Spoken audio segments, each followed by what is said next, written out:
ایران نے خاندانی کام کیا، جو بھی اس نے کرنا تھا کیا، اکیلا کھڑا ہوا ہے پوری دنیا کے مقابلے میں، تو اب اس پہ تو تعریف بنتی ہے. ٹھیک ہے جو منفی چیزیں ہیں وہ منفی ہیں، لیکن یہ موقع تو ابھی اتحاد کا ہے نا میرے بھائی، یہ موقع تو اتحاد کا ہے. نہیں ایکچولی یہ خود ہی مروا رہا ہے، خود ہی کروا رہا ہے، خود ہی. ابے 2 آرمی چیف اڑوا دیا خود ہی، کیا ہو گیا میرے بھائی؟ بس کرو یار، اپنا آرمی چیف اپنے آپ کو مروا رہا ہے. یہ کھوپڑی میں آنے والی باتیں نہیں ہیں. خدا کے لیے مثبت سوچنا سیکھو. اور یہ میں نہیں کہہ رہا، یہ اللہ کا حکم ہے. اللہ نے کیا فرمایا؟ ان بعض الظن اثم، بدگمانی سے بچو، اس لیے کہ بہت ساری بدگمانیاں گناہ ہوتی ہیں، وہ غلط ہوتی ہیں. آج بھی رشیا چائنا وہ اسرائیل کے حق میں نہیں ہے. عین ممکن ہے اللہ مظلوموں کی آواز سے ایسے حالات پیدا کر دے کہ اس جنگ میں براہ راست کون کود پڑے؟ سوویت یونین کود پڑے. اور اگر سوویت یونین اس جنگ میں کود پڑا، جس کے پورے پورے چانس لگ رہے ہیں، پھر یہ تیسری جنگ عظیم کی طرف معاملہ جائے گا، اور اس کے ذمہ دار مسلمان ہی ہوں گے. اس کے ذمہ دار ناجائز اسرائیل ہے. اور پھر دنیا میں جو تباہی ہوگی نا، تباہی ہوگی، وہ میرے اور آپ کے تصور سے بھی زیادہ ہے. کیونکہ اب تلواروں سے یا صرف ہوائی جہازوں سے جنگ نہیں ہوتی، اب سب کے پاس نیوکلیئر ہتھیار ہیں، اب ایٹم بم چلیں گے. اس وقت دنیا میں 2 بڑی طاقتیں ہیں جو اس وقت تیسری ورلڈ وار کی طرف دنیا کو لے کے جا رہی ہیں. آپ کو پتا ہے پہلی جنگ عظیم میں کتنے لوگ ہلاک ہوئے، دوسری جنگ عظیم میں کتنے لوگ ہلاک ہوئے، اور اب جب تیسری جنگ عظیم ہوگی تو ہلاکتوں کا جو ریشو ہوگا، میں سمجھتا ہوں آدم علیہ السلام کے زمانے سے لے کر اب تک دنیا میں جتنی ہلاکتیں ہوئی ہیں وہ ایک طرف، تیسری جنگ عظیم جو اسرائیل کی وجہ سے ہونے جا رہی ہے اس میں جو ہلاکتیں ہوں گی وہ تمام ریکارڈ توڑ دیں گی. اور اس کا ذمہ دار برطانیہ، امریکہ اور اسرائیل ہوگا، جو دنیا میں سب سے زیادہ تہذیب کے ٹھیکے دار سمجھے جاتے ہیں. اس لیے میرے سامنے یہ نہ کیا کرو گورے کے اخلاق بہت اچھے ہوتے ہیں، تھینک یو سے بات شروع کرتا ہے، تھینک یو پہ ختم کرتا ہے. یہ ان کا تھینک یو قیامت کے دن ان کو خدا کے عذاب سے نہیں بچائے گا. ہمارا وہ شخص جو گالی سے بات شروع کر کے گالی پہ ختم کرتا ہے، خدا کی قسم ان سے اچھا ہے. وہ دنیا میں وہ ظلم اور بربریت نہیں کرتا جو یہ لوگ کر رہے ہیں. بہت آج نا ایٹیٹیوڈ، ان کے اخلاق، ان کی سڑکیں، ان کے روڈ. او بھائی دنیا کا خون چوس رہے ہیں یہ، اس اخلاق کا کیا کر رہے ہیں آپ نے؟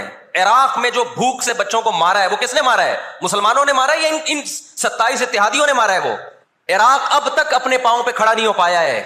اس تباہی کا جو سینکڑوں بچے یونائٹڈ نیشن کی رپورٹ کے مطابق عراق میں بھوک سے مرے ہیں، ان کا ذمہ دار سعودی عرب ہے، پاکستان ہے، یا وہ 27 اتحادی ممالک ہیں جو سارے غیر مسلم کنٹریز ہیں، جنہوں نے 27 ملکوں نے مل کے عراق پہ حملہ کیا تھا اور جھوٹا الزام لگایا کہ ان کے پاس کیمیکل ہتھیار ہے. اب بھی دنیا کو اگر ہوش نہیں آتا اور کفر کی حقیقت سمجھ میں نہیں آتی ہے، ہمارے لبرل اور سیکولر طبقے کو جو صبح و شام ان کے گن گاتے ہیں، تو پھر آپ کو اس کا اللہ کے سامنے حساب دینا پڑے گا. کہاں گئی وہ عالمی طاقتیں؟ کہاں گئے وہ تہذیب کے ٹھیکیدار جو ہمیں تہذیب سکھاتے ہیں؟ دنیا میں 2 بڑی جنگیں ہو چکی ہیں، ان دونوں بڑی جنگوں میں کہیں بھی کسی مسلمان کا نام بولو نہیں آئے گا، کہیں بھی نہیں آئے گا کہ یہ کسی فلاں مسلم کی وجہ سے ہوئی ہے یہ جنگ. اور اب تیسری جنگ عظیم کی طرح یہ جنگ ہوگی، یہ ذہن میں رکھیں. 1 ارب سے زیادہ مسلمان ہیں، 1 ارب سے زیادہ. اور یہودی کتنا ہے؟ 1 کروڑ بھی میرا خیال ہے نہیں ہوگا. لیکن یہ 1 ارب سے زیادہ مسلمان کس کے کنٹرول میں ہیں؟ اور میں آپ کی اطلاع کے لیے عرض کروں، اس وقت اسرائیل امریکہ کا غلام نہیں ہے، خوب سمجھ لیں. امریکہ کی گچی کس نے پکڑی ہوئی ہے؟ اسرائیل نے پکڑی ہوئی ہے. اسرائیل انڈیا کا غلام نہیں ہے، انڈیا کی گچی پکڑی ہوئی ہے کس نے؟ گچی سمجھتے ہو؟ گچی یہاں سے پکڑ کے نا بندہ ہل نہ سکے. چھوٹا سا ملک ہے، سازشوں کی وجہ سے، طاقت کی وجہ سے نہیں، مکاریوں اور سازشوں کی وجہ سے دنیا کو کنٹرول میں کیا ہوا ہے. سازشیں کسے کہتے ہیں؟ ایک بہت طاقتور آدمی جو آپ کے کنٹرول میں نہ ہو، آپ اس کے کسی راز پہ مطلع ہو جائیں، اسے کسی برائی میں ڈالیں اور خفیہ ویڈیو بنا لیں آپ، اور بولیں جو میں کہہ رہا ہوں کرتا رہے ورنہ یہ ویڈیو لیک کر دوں گا. وہ انتہائی پاورفل آدمی بھی کنٹرول میں کس کے آ جائے گا؟ ایک انتہائی کمزور آدمی کے کنٹرول میں.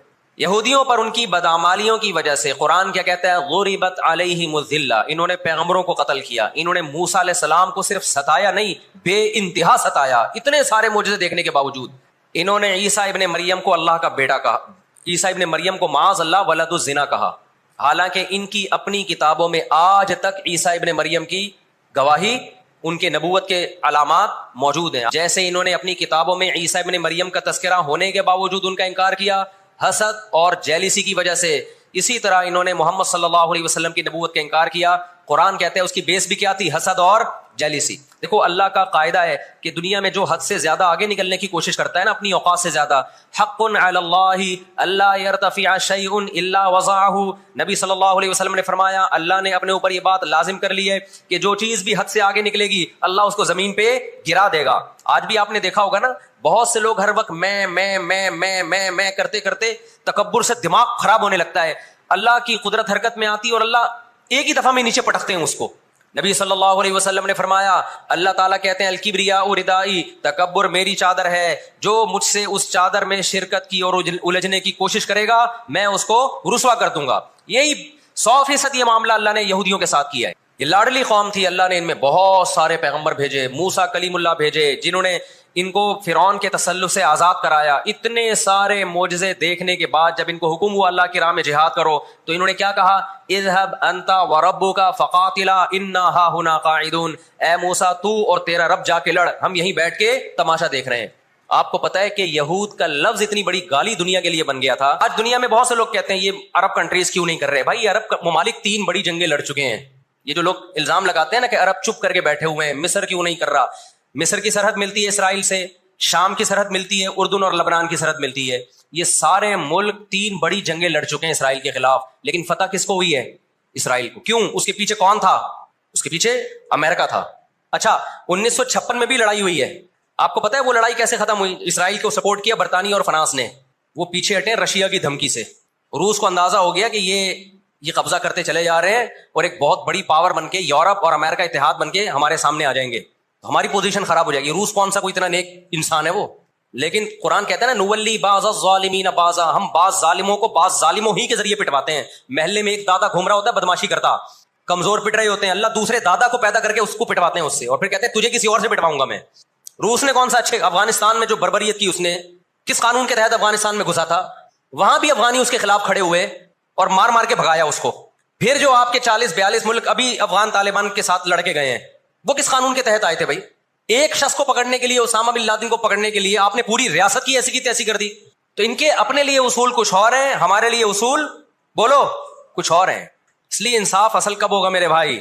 آخرت میں. لیکن آپ کی اطلاع کے لیے آخرت سے پہلے دنیا میں بھی ایک دفعہ ہوگا, اور یہ ہمارے پیغمبر صلی اللہ علیہ وسلم کی بشارتیں ہیں. جو بھی طاقتور ملک تھے اسرائیل نے ان کو اپنے راستے سے پہلے ہی ہٹا دیا. اور یاد رکھو اسرائیل صرف فلسطین نہیں چاہتا ہے, یہ ہماری بھول ہے. اسرائیل گریٹ اسرائیل کا قائل ہے جس میں بہت بڑا خطہ ہے جس پہ وہ قبضہ کرنا چاہتا ہے. یہ یہاں رکے گا نہیں. اگر آج ہم غزہ کو اسرائیل کے حوالے کر دیں کہ چلو دنیا میں امن آ جائے گا, ایک حکومت ان کو دے دی جائے, چند لوگوں کو ہتھیار ڈلوا کے ان کو کنٹرول دے دیا جائے, تو یہ آپ کی بھول ہے. قرآن کہہ رہا ہے وَيَسْعَوْنَ فِي الْأَرْضِ فَسَادًا, ان کی فطرت میں ہے کہ یہ زمین میں ہمیشہ فساد مچاتے رہیں گے. جو بات ہٹلر نے کہی تھی وہ قرآن 1400 سال پہلے کہہ چکا تھا. ہٹلر نے قرآن میں دیکھ کے نہیں کہی ہے, ہٹلر نے تو مشاہدہ کر کے کہی تھی یہ بات. نہ مصر میں لڑنے کی طاقت, 3 جنگیں ہار چکا ہے, نہ لبنان میں لڑنے کی طاقت, نہ اردن میں لڑنے کی طاقت, نہ شام میں لڑنے کی طاقت. سعودی عرب اور اسرائیل کے حالات اچھے ہونے جا رہے تھے, یہ واقعہ ہوا, سعودی عرب نے الحمدللہ یو ٹرن لے لیا. ایک اچھا اقدام ہے سعودی عرب کا, ورنہ تو یہ مسئلہ دب گیا تھا. سعودی عرب پیچھے ہٹ گیا, اردن پیچھے ہٹ گیا, بہت سارے اسلامی ملک جو جا رہے تھے کم از کم اس واقعے کے نتیجے میں پیچھے ہٹے ہیں, وہ ایک اسٹیپ پیچھے کی طرف آئے ہیں. اور اب اتنی جلدی یہ آگے جا نہیں سکتے, ان کی اپنی عوام نہیں چھوڑے گی ان کو.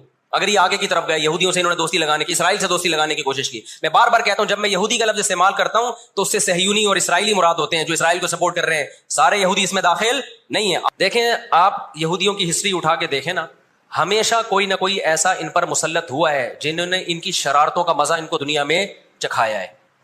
قرآن سے بھی یہ بات ثابت ہے کہ ان کو ان کی شرارتوں کا مزہ, عذاب جو ہے وہ دنیا میں ملتا رہے گا.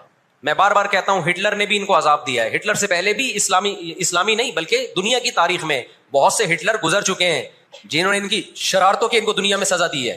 ہم پھر بھی بتائیں ہم ہٹلر کے حامی نہیں ہیں جو ظلم اس نے کیا, لیکن وہ بھی ان کی شرارتوں سے بیزار تھا. قرآن کہہ رہے ہم نے ان پر ذلت کو دے مارا ہے. دنیا میں بہت دفعہ رسوا ہوئے, یہ پوری دنیا میں مار کھانے کے بعد نا اپنی شرارتوں کی وجہ سے آج اللہ نے ان کو ایک تھوڑی سی حکومت دی ہے, ایک چھوٹا سا کنٹری. آپ اگر اسرائیل کو نقشے میں دیکھیں گے تو کراچی بھی بڑا ہے اسرائیل سے. اتنا چھوٹا ملک, اتنا چھوٹا ملک, اور تعداد بھی بہت تھوڑی. اللہ نے انہیں کچھ وقت پنپنے دیا ہے. اللہ نے کہا ٹھیک ہے تم دنیا تمہاری آخری شرارت دیکھ لے, اس کے بعد جو میری طرف سے تم پہ مار پڑنے والی ہے اس کے بعد قیامت تک تم دوبارہ اٹھنے کے قابل نہیں رہو. یہ آخری ذلت کا انتظام ہو رہا ہے یہود کا. اللہ کہتے ہیں ہم بعض ظالموں کو بعضوں سے پٹواتے ہیں. مسلمان ممالک شکست کھا کے بیٹھ چکے ہیں, 3 بڑی جنگوں میں شکست ہو چکی ہے. اس کے بعد اب کسی مسلم کنٹری میں اسرائیل پر چڑھائی کی طاقت نہیں ہے. ان کو پتا ہے پیچھے امریکہ بیٹھا ہوا ہے, پورا یورپ. رشیا نے یوکرائن جیسے اتنے سے کنٹری پہ حملہ کیا. آپ نقشے میں دیکھیں یوکرائن اتنا سا ہے, رشیا کیا ہے, یوں اگر وہ پاؤں بھی رکھ دینا تو کچل دے. لیکن جیت گیا کیا وہ جنگ؟ بولتے کیوں نہیں؟ کیوں؟ یوکرائن اتنا سا ہے مگر اس کے پیچھے کون ہے؟ پورا یورپ ہے، پورا یورپ اس کے پیچھے. یہ جنگ طول پکڑتی جا رہی ہے. رشیا اب تک یوکرائن کو کنٹرول میں نہیں لے سکتا، اور مجھے تو ایسا لگتا ہے، میں کوئی یقینی رپورٹ نہیں ہے، شاید اس جنگ کے پیچھے بھی اسرائیل کی سازش ہو. ان کو پتا تھا کہ ایک ہمارا دشمن ہے سوویت یونین، روس. جب 1956 میں جنگ ہوئی ہے نا، برطانیہ، فرانس اور اسرائیل نے مل کے حملہ کیا تھا مصر پہ، تو دھمکی کس نے دی تھی؟ روس کی دھمکی سے پیچھے ہٹے. روس نے کہا تھا نیوکلیئر اٹیک کروں گا میں، تو پیچھے ہٹ گئے.